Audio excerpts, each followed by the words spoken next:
The courtroom smelled of old wood and older judgment. Kiara Thompson stood at the defense table, wrists trembling slightly. She wore a modest black blazer and thick-rimmed glasses. Her skin was the deepest mahogany. Her voice, when she spoke, was low but firm. "I plead not guilty, Your Honor." The gallery chuckled. A man in the back muttered, "Of course she does." The prosecutor smirked without shame. They called her a thief, accused her of shoplifting at a luxury store downtown. There were no fingerprints, no video, no witnesses, just a description. Black, female, present. That was enough for cuffs. The DA waved a bag in the air, a silk scarf still tagged.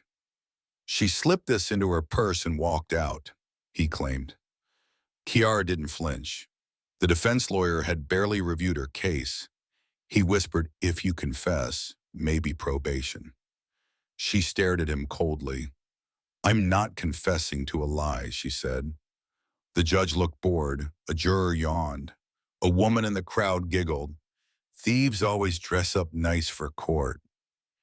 Even the bailiff didn't hide his disdain. They didn't see a human. They saw a stereotype.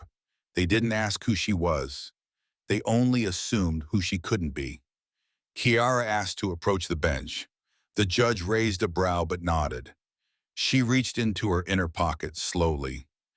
Gasps echoed as people thought she might pull something dangerous. What she pulled out was a golden badge. Clean, shining, heavy. The room froze. "Special Agent Kiara Thompson, Department of Homeland Security," she said. Silence. She turned toward the jury. "I was in that store conducting a federal audit on racial profiling," she added. She placed documents on the judge's bench. Mission orders, clearance letters, video footage from her body cam. The courtroom air turned electric. The giggling stopped. The judge adjusted his glasses with shaking hands. The DA went pale, then red. The bailiff stepped back, lips parted. "You're saying this was entrapment?" the judge asked. "No," Kiara replied. "It was exposure." She explained how she'd been assigned to investigate false theft accusations, how Black customers were being followed, how employees were coached to watch suspicious types, how she, a federal agent, was profiled, detained, and humiliated. The prosecutor dropped the scarf evidence. The jury looked ashamed. Camera crews were already gathering outside.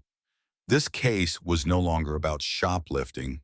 It was about a system cracking wide open, and a woman who dared to challenge it from the inside. The case was dismissed with a public apology. The store issued a statement, but Kiara didn't accept it.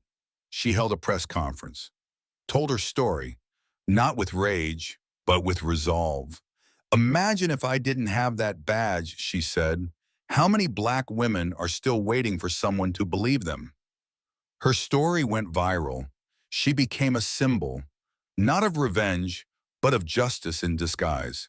Congress requested her reports. Training policies were reformed.